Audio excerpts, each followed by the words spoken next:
Hi friends, আমি এখন শিলিগুড়িতে। এখন আমি এসএসসি জিডি এক্সাম দিতে গেছিলাম। শিলিগুড়ি পৌঁছানোর পর আমি সেখানে দেখি অনেক ভিড় ছিল। ভিড়ের মাঝে ভিডিও করছিলাম। এখন আমি রুম নেওয়ার জন্য সেখানে প্রফুলস হোটেলে গেলাম। এইটা হচ্ছে আমার রুমের ভিউ, তোমাদেরকে দেখাবো চারিদিক দিয়ে। রুমটা খুব সুন্দর ছিল, খুবই পারফেক্ট। আমার ঘুমটা খুবই ভালো হয়েছিল, প্রপারলি ঘুম হয়েছিল। তোমাদেরকে রুমটা দেখাচ্ছি। এই দেখো, রুমটা খুবই সুন্দর ছিল। চারিদিকে একদম কি সুন্দর এসি ছিল। তারপরে তোমার একটা টিভি ছিল। তারপরে বেডটা খুবই সুন্দর ছিল, একদম হালকা।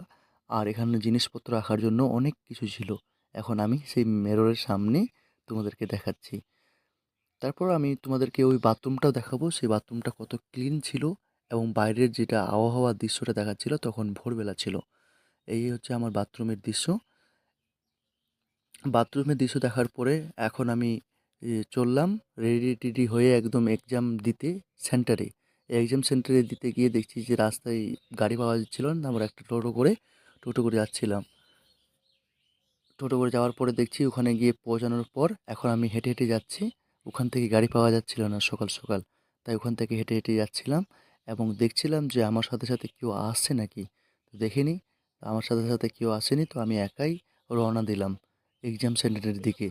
এক্সাম সেন্টারে দিতে গিয়ে রওনা করতে দেখি যে 3-4জন বন্ধু একই সাথে হেঁটে হেঁটে যাচ্ছে। এবং তার পিছনে আমি। সেই সকালের দৃশ্য দেখো, বাড়ির পাশের কত আবহাওয়া, কত সুন্দর। এবং এই বাড়ি, আশা করি এই বাড়িগুলো তোমাদেরকে খুবই ভালো লাগবে।